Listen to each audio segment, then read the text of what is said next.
시편 중에는 하나님의 창조를 노래하는 그런 시들이 있는데요.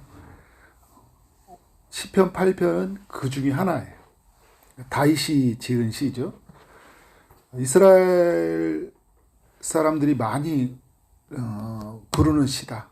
그리고 우리에게도 매우 좀 익숙한 시이기도 하죠.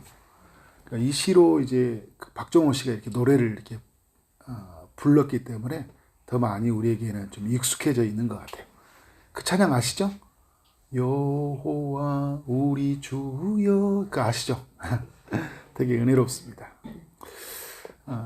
오늘 시를 보면 다윗이 이제 그 하나님이 그 창조한 세상을 보면서 노래를 하거든요. 1절에 보니까 여호와 우리 주여, 주의 이름이 온 땅에 어찌 그리 아름다운지요. 온 땅을 보는데 뭐가 보인 거예요? 주의 이름이 보인 거예요.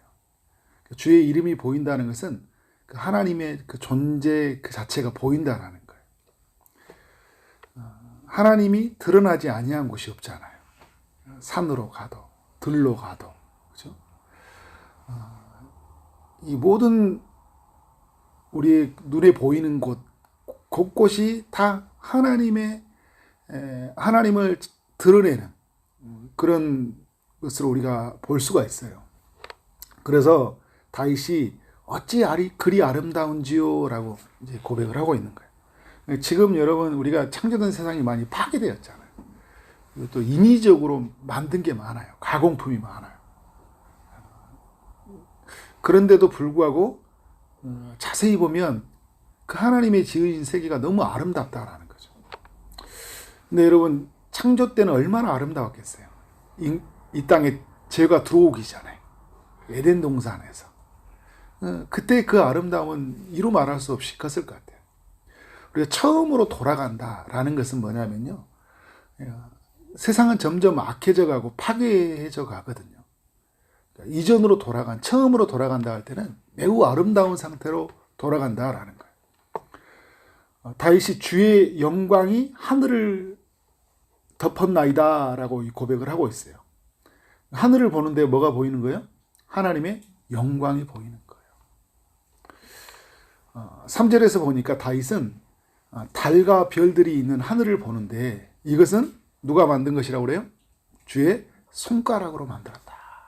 주의 손으로 이 모든 것을 만들었다라고 고백을 하고 있는 거예요. 그래서 여러분 우리가 이제 힘이 들 때 하늘을 보잖아요. 하늘을 본다는 것은 이제 온 땅을 지으신 우리 하나님을 본다라는 의미가 가지고 있고, 또 자연을 보더라도 정말 하나님이 그 이제 일하는 흔적이잖아요. 모든 게 참 놀랍다. 이런 거를 볼 수 있는 좀 우리의 삶이어야 된다라는 생각이 들어요. 제가 그 이제 존경하는 멘토, 기쁨의 동산교회에 계셨던 이제 김광희 목사님이랑 제 청년 때 저를 신앙적으로 인도했던 송창근 목사님 공통된 특징이 있는데요. 여유가 있어요. 엄청 그런 힘든 순간에도요. 막 그 긴장감이 감도는 순간들이 있거든요. 여유가 있어요. 차 한 잔 마실 여유가 있어요. 목사님, 그래? 지금 바쁜데 좀 이따 시간 내서 같이 차 한 잔 하자. 차 한 잔 하면요. 간단하게 안 끝내요. 예전에 송창근 목사님은 하루를 시간을 빼줍니다. 계속 이야기하고 또 나눠요. 여유가 있어요. 김광희 목사님 여유가 있죠. 굉장히 바쁘거든요. 제가 옆에서 목사님 뵈도 잠시라도 이렇게 게으르게 안 사셔요. 근데 성도들 이렇게 만나면 되게 넉넉하게 웃고, 또 시간이 그 남는 찰나에 카메라를 꺼내고 사진을 찍으면서 어떻게 해요? 하나님 주신 세상을 누려요. 저는 이게 좀 필요하다는 생각이 들어요. 여러분 지금 봄이 됐잖아요. 벚꽃이 저희 앞에도 피었거든요. 너무 바쁘게 사니까 이 꽃이 피었나 보다라고 지나가는 걸.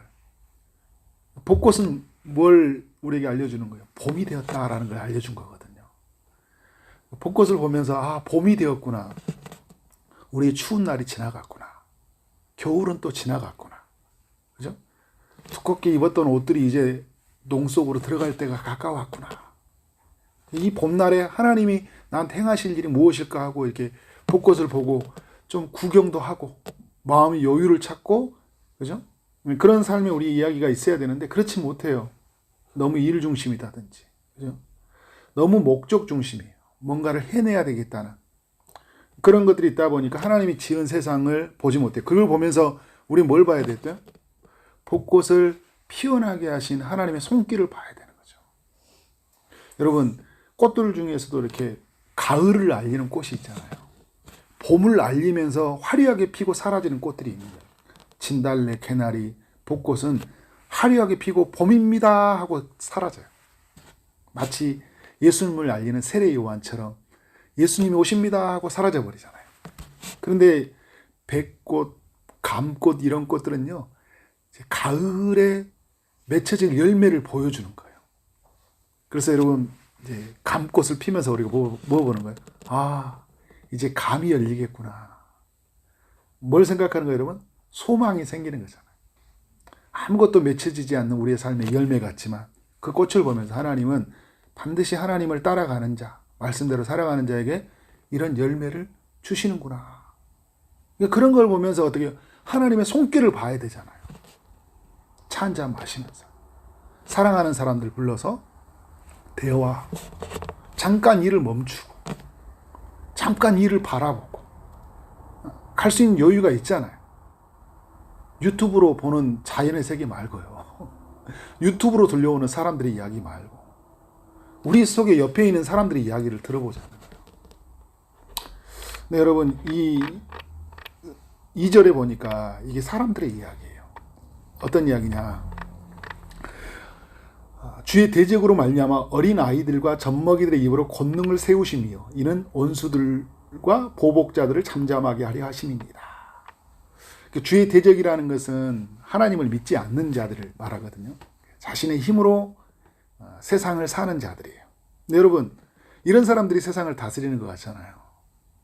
그런데 이 땅을 다스려가는 것은요, 어린아이들과 젖먹이들을 입으로 권능을 세우시는 하나님이라는 것을 우리에게 2절이 이렇게 고백하고 있는 거예요. 그러니까 다윗이 보니까 어릴 때도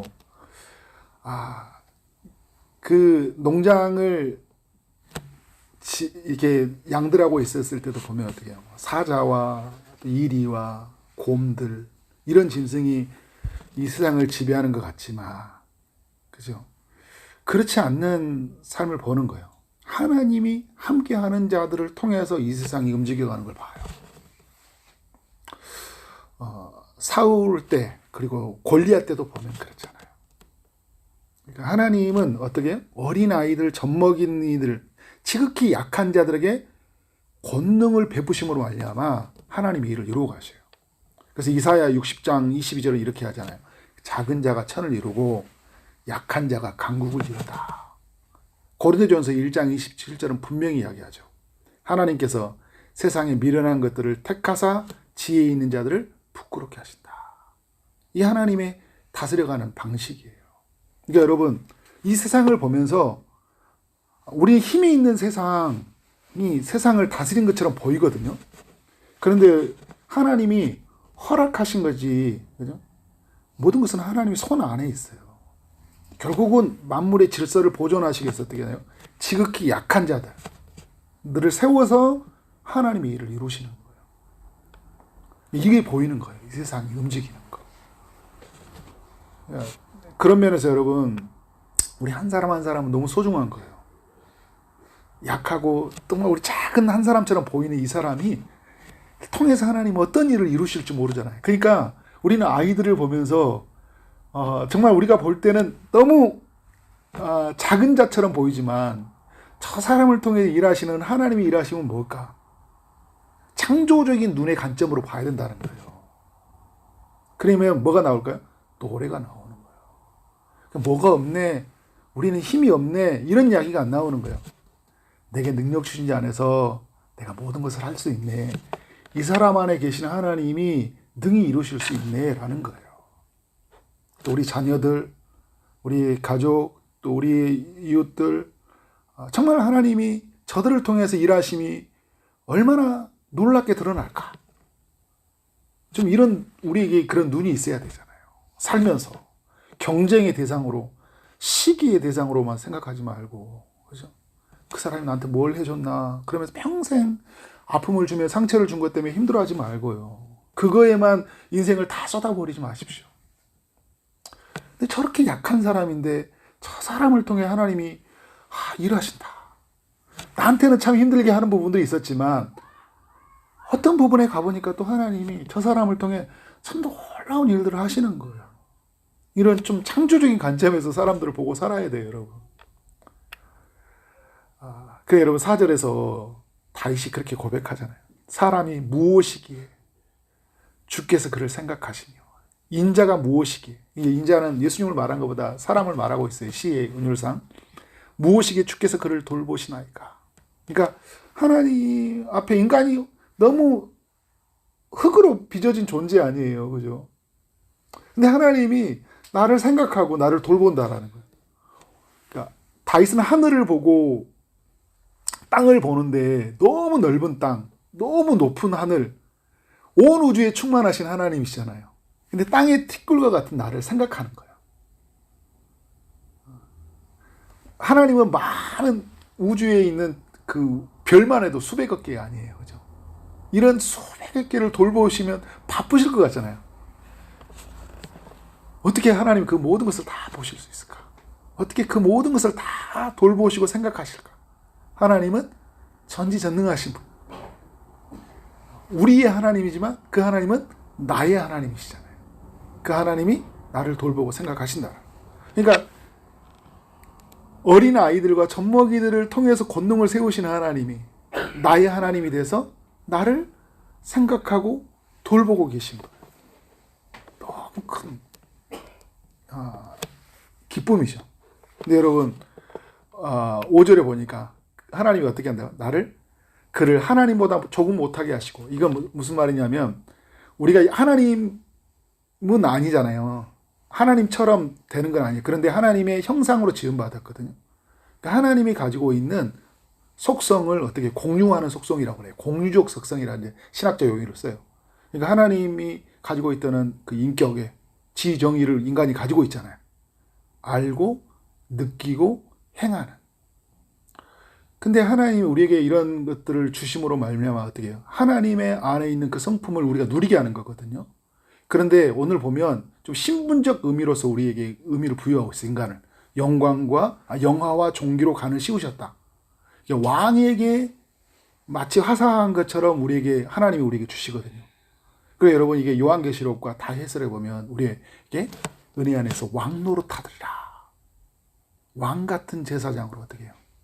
그래서 왕권을 주셨다, 이런 이야기를 하잖아요. 생육하고 번성하고 땅에 충만하라, 땅을 다스리라. 정복하고 다스리라는 건 뭐예요? 인간에게 만물을 창조하신 하나님이 만물을 다스리도록 인간에게 뭘 줬다는 거예요? 왕권을 줬다라는 거예요. 내가 무엇이란데 하나님이 나한테 이런 권한을 주신 거예요. 너무 감사하잖아요. 그래서 뭐라고 하는 거예요?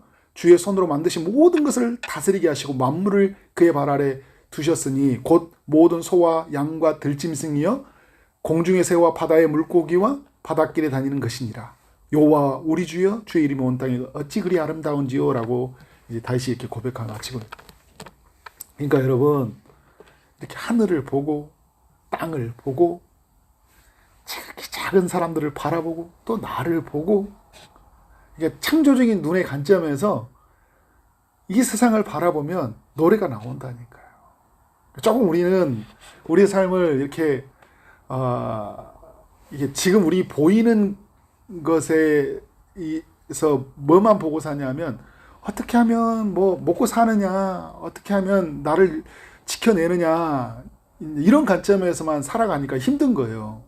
제가 주일에도 나눴지만 여러분, 우리가 우리 스스로를 지킬 수가 없습니다.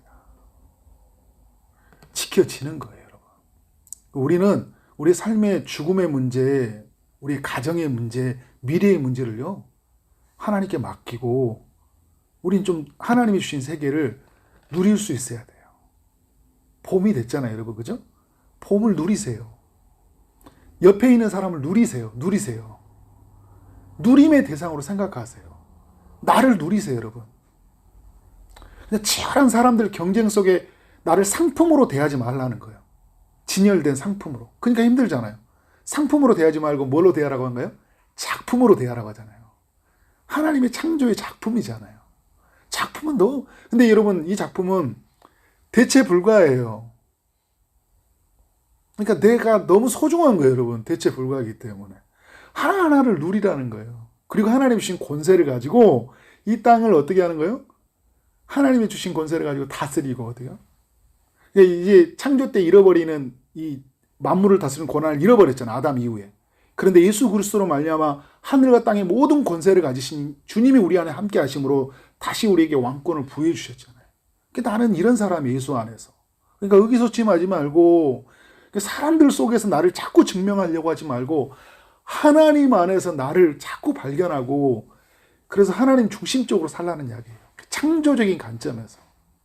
저는 이제 새벽기도 끝나면 이제 집에 갈 때 이제 동쪽이 저쪽 방향으로 이렇게 가게 되면 태양이 항상 떠 있는 건 아니지만 좀 날씨가 밝은 날 태양이 떠 있어요. 근데 이게 어떤 때는 이제 이게 봄, 여름, 가을, 겨울 주기가 있으니까 변화가 있잖아요. 앞에 차이가 있어요. 늦게 떠오르기도 하고 이제 봄이 되고 여름이 되면 이제 빨리 떠오르기도 하잖아요. 그런데 이게 놀라운 게 뭐냐면 제가 여기 이제 4년째가 되는 거잖아요. 항상 봄, 여름, 가을, 겨울의 패턴에 정확하게 떠 있어요. 제가 뭘 말하고 싶냐면 저는 나이가 먹어서 점점 머리도 빠지고 그리고 얼굴도 더 이제 늙어가는 것들이 보여요. 나는 점점 변해지고, 여러분 나이가 먹으면 키도 조금 작아진다고 하잖아요. 변해져 가는데 왜 저렇게 세상은 정확하게 같은 시기에 같은 크기를 가지고 하나님이 이 만물을 지켜가시고, 참 놀라운 것 같아요. 놀랍다. 그러니까 무슨 말이에요? 나는 변하지만 하나님은 변하지 않는다. 그 우주를 보면서 잠깐 멈추면 하나님의 일하심이 보이잖아요.